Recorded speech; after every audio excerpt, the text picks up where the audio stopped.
هذا صاحب سؤال سأل عن المساجد.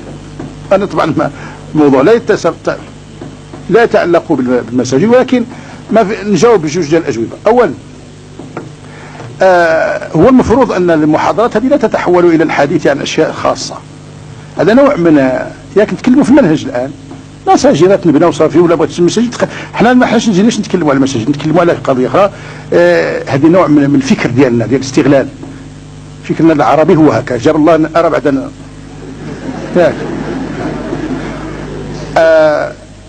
اسمع سي، أنا نقول لك على المساجد كلامك خطأ 100%، غلط، ما عندكش فيه تنص 1% ديال الصواب. المسجد، اسمع، المسجد اللي ما نتكلموا عليه ربما راك مازال ما دركش المهم. اذا كنت انت ما عرفتوش، الصين عرفته. الصين الان تاخذ في هدم واحد المجموعه، الان القوه الصينيه الان هدمت واحد المجموعه ديال المساجد لانها رمز الوجود الاسلامي. اذا بغيت تسمح حتى في الامه احنا ما باغينش نسمحوا فيها. المسجد لما تبنات الكانتينات وتبنات الخمارات حتى واحد ما هضر. كيجي المسجد كاع الناس يوليو نصحاء ويوليو ائمه، وعلاش هاد المساجد والمساجد ضخمه. المساجد تنشئ الامه، كيفما كانت هذه الامه هي المساجد كبيره ولا كذا، الحمد لله راه تملا ما راهش خاويه. وغتجي رمضان ما تجبرش فين تصلي الا كنت تصلي.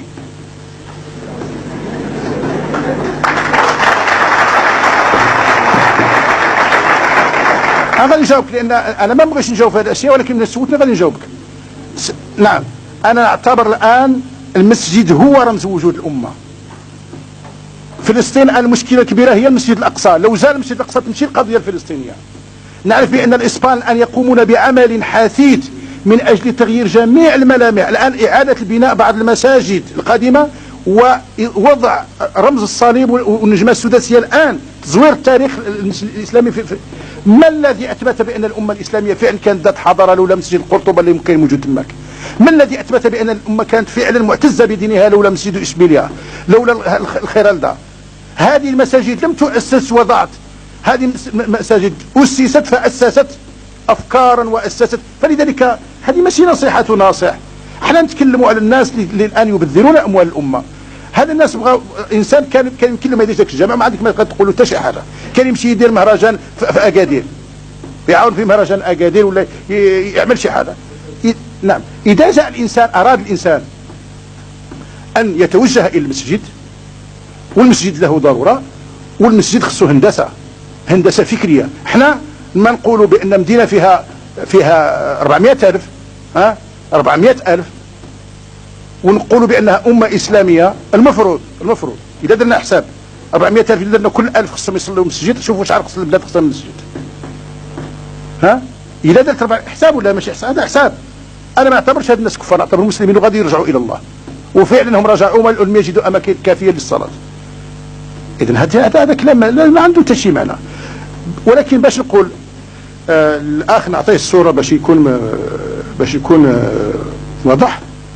الناس الآن يبنوا المساجد ما يبنوش المساجد. هذيك الكلية اللي راهم قاعدين فيها بنوها الناس اللي بنوا المسجد، راهم بنوا الكلية. تعرفها ولا ما تعرفهاش؟ شؤون الطلبة بنوها، اللي بنوا المسجد راهم بنوا شؤون الطلبة باش يكونوا قاعدين في شؤون الطلبة. ايوا نوريها لك. المستشفيات اللي بنوها الان انا نعرف بان 6 ديال المستشفيات اللي تبنت في وجده وما حولها. السجون اي اللي مشاو الناس راهم كنشوف ظروف في اعلاميات فيه بنوها الناس ديال المساجد. احنا ما كناش بغاش نقولوا نتكلموا على، خليوا الناس يديروا الخير. شوفوا اللي اصحاب الشر وقفوا ضدهم، هذاك راه يدير الخير هناك الله منه. لان الانسان يتربى بهذه يدير حاجه اخرى. الناس الحمد لله، وهنا في هذا الناس يتسارعون الى كثير من الخيرات، ربما قد لا هما دارناش الاعلامات باش غادي واحد اخر ما يعرفها. الجامع عنده السمعه وحاجه اخرى ما عندها السمعه. والناس يفكرون في اشياء كثيره لصالح كذا والطلبه وكذا وكذا، وانا نعرف بان هذا الشيء موجود. لندع الناس ينجذبون الى الخير. المسجد له خصوصيه انه يقرب العباده، يقرب الدرس، يقرب الخطبه، وفعلا اعطى الوجود الاسلامي.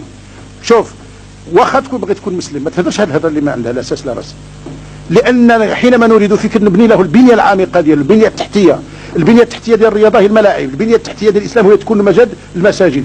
تقول لي المسلمين لا يصلوا في الكوخ، فين هذا الكوخ اللي شفتوا انت؟ ديرنا كوخ نشوفوه فين نصلوا فيه، ما كانش. علاش نديروا كوخ الناس الان يديروا ليش مستوانا؟ علاش حنا نديروا هذا الكوخ؟ علاش كاين شي واحد راه في الكوخ الان؟ ولا غير احنا نمشيو بغينا نصليو نمشيو ندخلوا الجحر، ندخلوا جحر الضب ندخلوا نصليو فيه؟ هذا شوف هذا الكلام هذا في ارجو انه طبعا اذا كان الانسان يحمل فكر اسلامي وكذا، واحد فقير ولا ماشي فقير، هذه غير تلاعب. واحد فقير كاين موجود فقير لان كاين نظام اقتصادي فاسد، والفقير غادي يبقى موجود. ولا بغيت تهدم الجوامع راه مع ذلك ما يوجدوش الفقراء. الفقير يجب ان يزول بنظام اقتصادي عادل وبعداله اجتماعيه وبتوزيع صحيح للثروه. هذا اللي يكون بهذا يزال، ماشي مساجد لا تضايق الفقراء، بل هي تصنع الانسان وتعلمه الحلال وتعلمه الحرام وتعلمه ان يكون في الموقف الشرعي الذي يجب ان يكون